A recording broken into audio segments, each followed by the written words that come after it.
Now, my next guest says that 2011 could be more challenging for many CEOs. A Bloomberg News story today highlights the problems confronting Bank of America Chief Executive Brian Moynihan.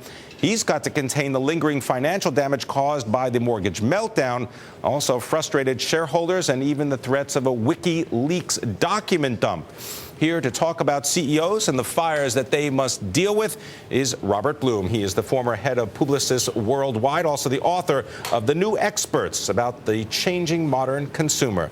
Robert Bloom, good to have you with us here on Bloomberg. Thank you, Pam, very much. So talk a little bit about, this idea of retaining the sort of hold over the customer. You've had great success with the Apple iPhone, Steve Jobs. How does he keep the customer? Well, what CEOs have to do is to do what they do best. And what he does best is cool.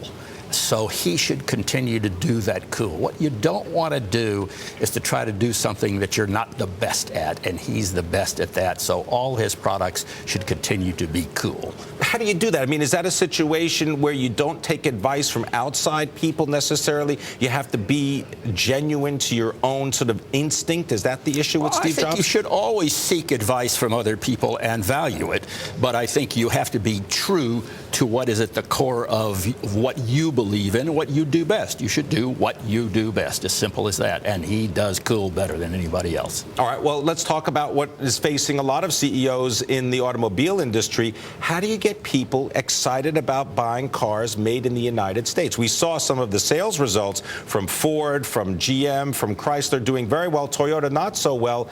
How do you sort of play on this resurgence of the automobile industry in the U.S.? Well, I think that what you always must do, every CEO in every category, but particularly the automobile business, because it's never done it, is to identify who the customer is that you want to sell. Start with the customer.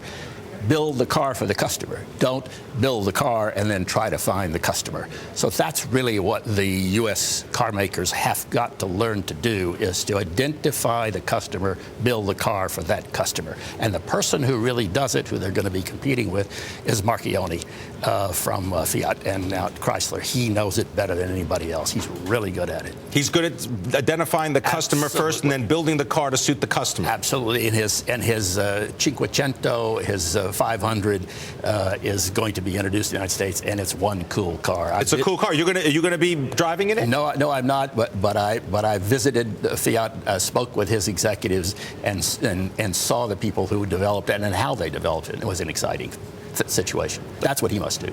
Talk about CEOs such as Mark Zuckerberg. We've heard about the $50 billion valuation. Is there a situation where they're going to be able to monetize that? How do they turn all this excitement and popularity into actually making money?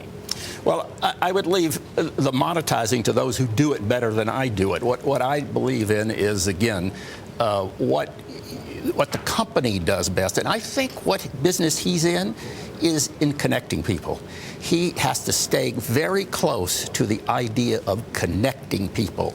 And as long as he does that, then I think he'll do very well, because I think that's what his platform is and should be continuing in the future. All right, I want to thank you very much. Robert Bloom coming to us as the author of The New Experts, shedding some light on what executives in 2011 have got to pay attention to. Thank you. Very Appreciate much. it. Thank you. All right.